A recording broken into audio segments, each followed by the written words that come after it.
Welcome to The Explainer. Today, we're diving straight into one of the most profound and honestly practical chapters of the Bhagavad Gita to really unpack the secret of Bhakti Yoga, the yoga of love and devotion. Now, this is the exact question the warrior Arjuna puts to the god Krishna right at the start of the 12th chapter. It's a huge question, and it pits two major spiritual ideas against each other. One that's all about personal relationship, and another that's based on a more abstract, intellectual kind of understanding. You know, for a lot of us today, that idea of a formless, universal energy, the absolute, it just feels more sophisticated, doesn't it? It sounds more profound. But Krishna's answer here in the Gita, well, it flips that assumption on its head. And the reason why is pretty fascinating. Okay, so let's break this down. First things first, we need to get a really clear picture of the two different spiritual paths that Arjuna is trying to choose between. So on one side, you've got the manifest path.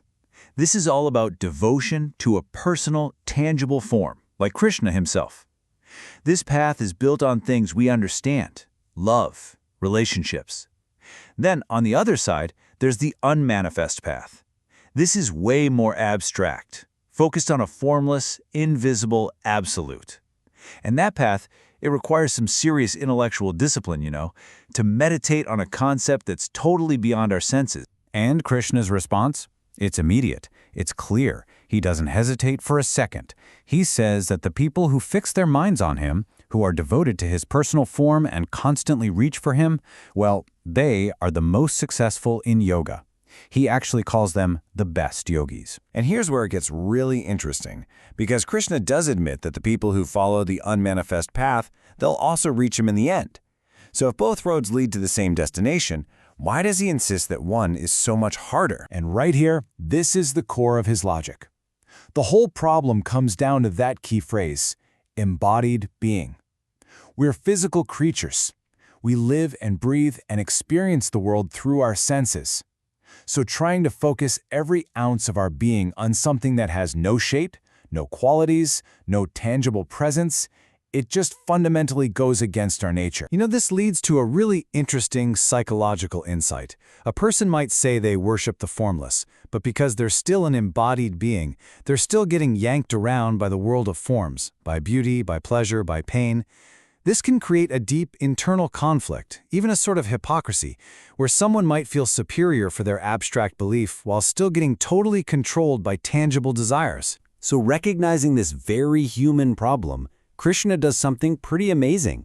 He doesn't just say, "My way's better." He actually offers a practical, step-by-step guide that makes the path of devotion accessible to literally anyone. What he gives us is this incredible ladder of devotion, with safety nets built right in. Step 1, the ideal, is total mental focus on the divine. But if you can't do that, no worries. Move to Step 2. Use practices like yoga to help you get there. If that's still too much, there's Step 3. Dedicate all your work as an offering.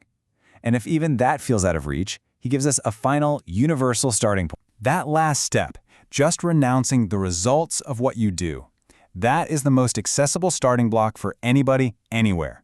It doesn't require years of meditation practice or special knowledge, just a fundamental shift in your attitude about what you do and what you expect to get from it. But just when you think you've got this all figured out, you see the hierarchy from hardest to easiest, Krishna totally flips the script.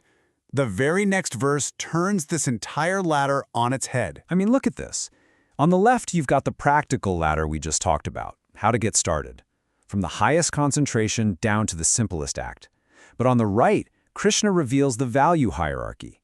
And what's sitting at the very top? Renouncing the fruits of action. The thing that was at the bottom of the how-to list is at the top of the what's best list. It's considered even better than meditation, which is better than just having knowledge. And here's the reason why. That simplest step on the practical ladder, it turns out to be the most powerful in its effect. Why? Because the very moment you truly let go of the results of your actions, peace comes. It happens immediately. It just cuts straight through all the anxiety, the ego, and the attachment that cause all our suffering. This is a truly radical idea. It basically democratizes enlightenment. It means that your spiritual success isn't really about how many years you spent in rigid practice. It's about your ability to sincerely release your attachment to outcomes. A person could have lived a totally messy, chaotic life, but in one single moment of true letting go, they can find the very peace that other people chase for decades. So if practice is one side of the coin, what about our character? What are the actual qualities of the person Krishna says is dearest to him? Well, the first big hurdle to get over is what the Source calls minus.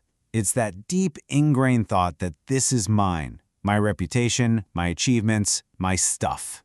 The Gita basically says this is an illusion, because in the grand scheme of things, everything is temporary. Nothing is ever truly ours. The second, and maybe even trickier obstacle, is I-ness, the ego or ahamkara. Now, the Source makes a really important distinction here. The ego isn't evil. It's a necessary tool we need to get through the world. The problem only starts when we mistake this temporary vehicle for our true ultimate self. And when you start to get past these two big obstacles, you start to look like the person Krishna is describing right here, someone with no ill will toward anyone, friendly, compassionate, someone who's free from that prison of I and mine, and because of that, they're balanced. Pain and pleasure, praise and blame, it doesn't throw them off. They are forgiving, always content, and just full of love. Then, in his final verse for the chapter, Krishna just brings it all home. He says that the people who are dearest to him, above everyone else, are the ones who not only understand this wisdom, but are filled with faith and make that connection with the divine their supreme goal in life. So in the end, the ultimate secret here is this. While that path of personal devotion is probably more direct for most of us, the real message is even deeper. It's not about which step of the ladder you start on. The real game changer is the sincerity of your faith and the love you bring to your path, making that spiritual connection your highest purpose. And this ancient wisdom leaves us with a very sharp, very modern question. If immediate peace is really available just by letting go of our attachment to outcomes, then we have to ask ourselves, what result, what expectation, what idea of mine are we clinging to so tightly that it's costing us our own peace of mind?